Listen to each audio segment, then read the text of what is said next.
수익과 비용의 정의를 좀 보겠습니다. 첫 번째로 수익이 있어요. 이 수익의 정의는 도대체 뭘까? 수익의 정의는 정의를 보면 순자산, 다른 말로 자본이 증가한 거래를 다 수익이라고 그래요.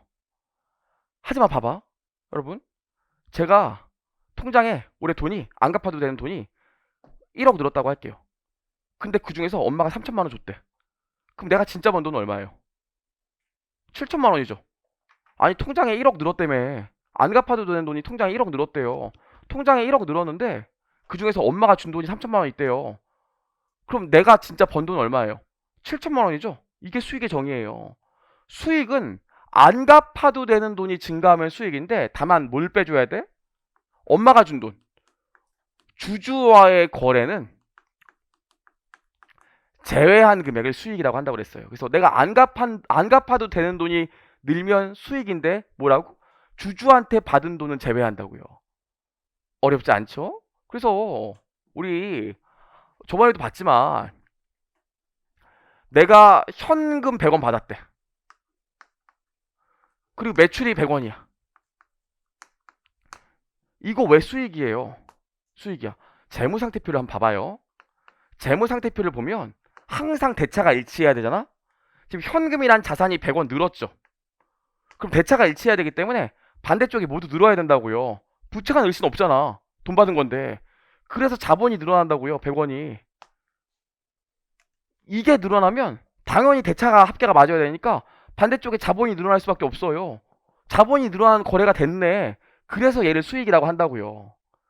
사실 이거 왜 자본이 늘어나는지도 봤잖아. 기말에 매출 없어지면서 집합손익 갔다가 집합손익 없어지면서 이익잉여금이 증가하죠. 사실 그렇게 따라갈 수도 있지만 직관적으로 보면 자산이 늘어났기 때문에 자본이 늘어난 거라고요. 그래서 여러분, 단순히 순자산이 증가한 거래가 수익이다, 이렇게만 생각하지 마시고, 수익은 순자산이 증가하려면 자산이 증가한 것도 수익이고요. 또 어떤 거? 부채가 감소하는 것도 수익이에요. 어렵지 않지? 보세요. 이거 예를 들어볼까? 아까 했던 것처럼 현금이 100원 들어왔대. 그럼 매출 100원 기재하고 현금, 자산이 늘어났으니까 수익 맞다고요. 또 우리 뭐 있었어요? 선수 수익이라는 부채가 줄었다고 봐봐. 선수 수익이라는 부채가 줄었대. 우리 원래 회계처럼 어떻게 돼? 현금 100원 들어오면서 선수 수익이죠. 그러다 내가 용역을 제공하면 선수 수익이 없어지면서 매출로 계산하잖아. 기억나시죠? 그래서 매출로 이렇게 올 거라고요. 그럼 이것도 수익이잖아. 부채가 줄어들었는데 결국 자산이 늘어나거나 부채가 줄어들어야 자본이 늘어나기 때문에, 여기까지 따라오실 수 있죠? 재무상태표 모양을 보면 자산이 늘어나야 대차 합계가 일치해야 되니까 자본이 늘어날 거고, 자산은 아무 일도 없는데 부채가 감소하면 대차가 일치해야 되니까 그만큼 자본이 늘어나야 될 거라고요. 그래서 결국 순자산이 증가하고 주주와의 거래를 제외한 건 수익이라는 말은 쉽게 얘기하면 자산이 증가하면 수익이고 부채가 감소하면 비용이라고요. 이해할 수 있겠죠? 여기까지. 이게 수익의 정의예요. 그래서 일단 교재 읽어보시면 어디 뭐 블라블라 여러 가지 얘기가 나와 있는데, 우리 233페이지의 가장 위에 두 번째 문단을 볼게요. 그래서 수익이란 매출 등의 거래에서 발생한 순자산의 증가를 얘기한다. 근데 제가 뭐라고요? 순자산의 증가하면 와닿지가 않는다고. 뭐라고요? 자산이 증가하거나 부채가 감소하면 순자산이 증가하기 때문에 결국 순자산이 증가한다는 건 자산이 증가하거나 부채가 감소하면 그게 수익이라는 소리예요. 괜찮죠? 여기까지. 그 다음 밑에 보시면 233페이지 거기 두 번째 줄 보시면, 만약 지분 참여자의 출자로 인해서 순자산이 증가를 수익에 포함하면 성과를 잘못 평가할 수도 있다. 엄마가 준 돈인데 내 능력이 아니잖아요. 그렇죠? 이런 경우에 따라서 수익은 지분 참여자와의 거래를 제외한 거래로부터 발생한 순자산의 증가만 수익으로 본다. 주주와의 거래로 자산이 증가하거나 부채가 감소했다면 이거는 뭘로 보지 않아? 수익으로 보지 않아요. 그냥 자본 거래로 보지. 오케이, 여기까지 봤고요. 수익의 정의까지는 알았어요. 수익의 정의까지. 자산이 증가하면 수익, 부채가 감소하면 수익. 여기까지 괜찮죠? 단 이때 뭐 주주와의 거래는 제외하고 수익의 종류를 좀 봐야 되는데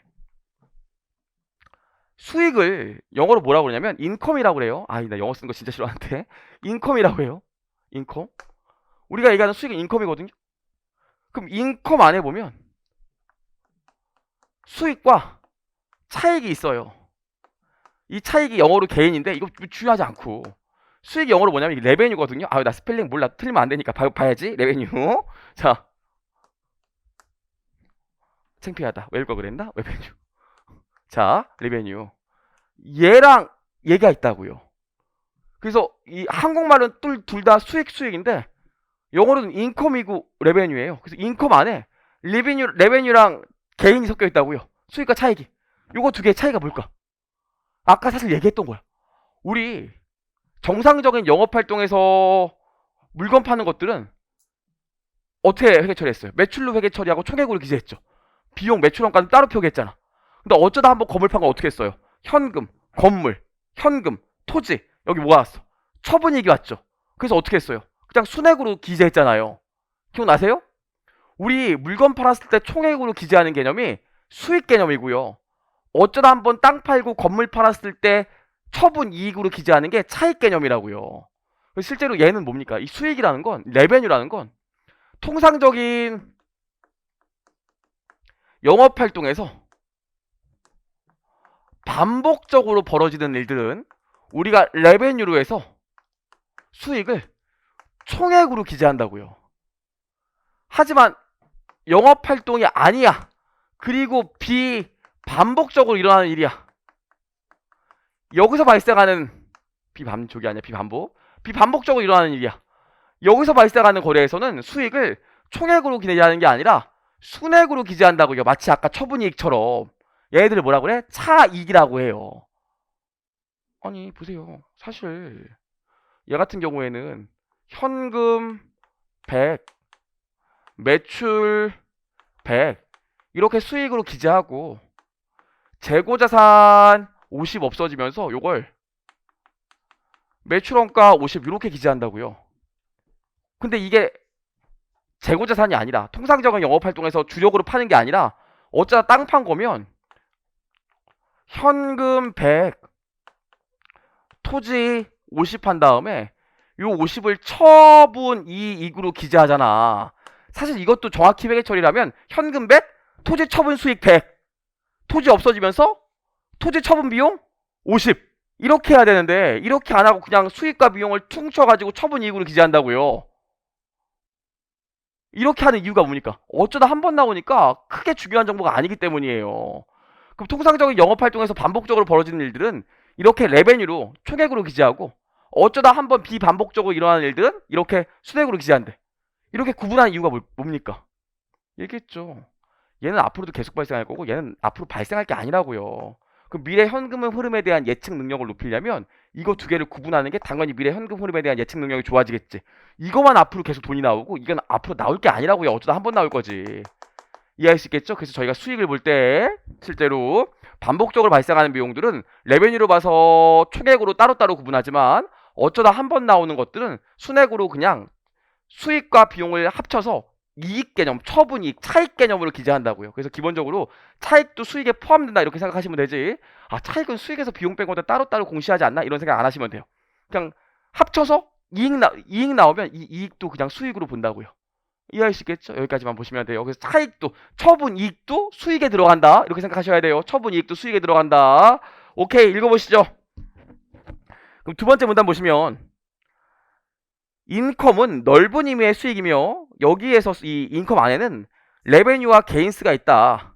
보시면 모두 수익이라고 번역하기 때문에 좀 혼란스러울 수 있는데 레베뉴는 기업의 통상적인 활동에서 발생한 인컴을 말하고 개인은 통상적인 활동 이외에서 발생한 인컴을 말한다. 그럼 매출은 레베뉴로 계상하고 유형자산 처분이익, 토지의 처분이익 등은 개인으로 해당한다. 이걸 이렇게 구분하는 이유가 뭡니까? 미래의 지속성에 있어서 차이가 있기 때문이다. 왜? 영업활동에서 반복적으로 발생하는 애들은 계속 나올 거겠지만 어쩌다 한 번 나오는 애들은 이번에 나오고 안 나올 거기 때문에 미래의 지속성이 차이가 있겠죠. 그래서 구분해서 표기한다고요. 여기까지만 보시면 돼요.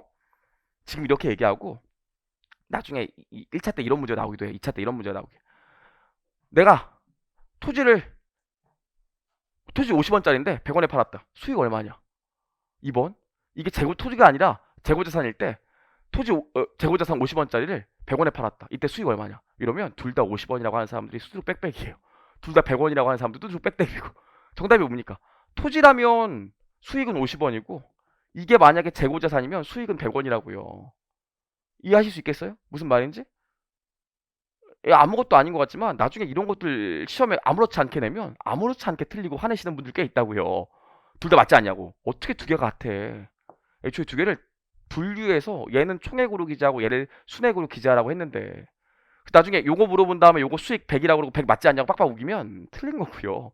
요거 어차피 퉁치면 50이니까 수익 50이라고 빡빡 우기면 틀린 거라고요. 이해할 수 있겠죠? 나눠서 공시해야 구분해서 얘는 총액으로 공시하고 얘는 순액으로 공시해야 정보 이용자한테 더 유용한 정보를 줄 수 있잖아. 그렇죠? 좋아요. 여기까지 했습니다. 여기까지 봤고요. 밑에 보시면 여러분 근데 이 수익이 있고요. 뭐가 있냐면 수입이 있어요. 차이가 뭘까요? 수입이요? 수입 이거 수출 수입? 그게 아니라 이 수입은 뭡니까? 그 돈 들어온 거. 그 수입은 뭐예요? 그냥 돈 들어온 걸 수입이라고 그래요. 수익은 돈 들어온 거 아니야. 돈이 안 들어와도 수익을 인식할 수 있어요. 왜? 자산이 증가하면 수익이라며. 그럼 요거래 해서 현금 들어오는 게 아니라 매출 채권이나 미수 수익 잡고 수익 잡을 수도 있잖아요. 실제로 수익은 돈 들어온 거랑 관련이 있어요? 없어요? 없어요. 자산이 증가하거나 부채가 감소해서 자본만 증가하면 돈과 관계없이 수익이야. 하지만 수입은 돈 들어온 것만 수입이라고 본다고요. 그래서 저희 어머니가 가끔씩 이런 얘기. 아 이번 달은 니네 아빠 수입이 제로야. 그럼 제가 소름 돋아요. 맞거든요. 엄마가 이번 달 니네 아빠 수익 제로야. 그러면 아닐 수 있어. 아빠가 돈만 안 받았지? 일은 해주고 있을 테니까 수익 제로는 아니라고. 근데 돈 들어온 게 없으면 니네 아빠 수입 제로야. 그럼 맞는 소리라고요. 개 놀랬어요 제가 그래가지고. 자 보시면 밑에 그래서 맨 마지막 문단에 이런 얘기가 나와있죠. 수입이라고 하면 현금의 수치를 의미한다.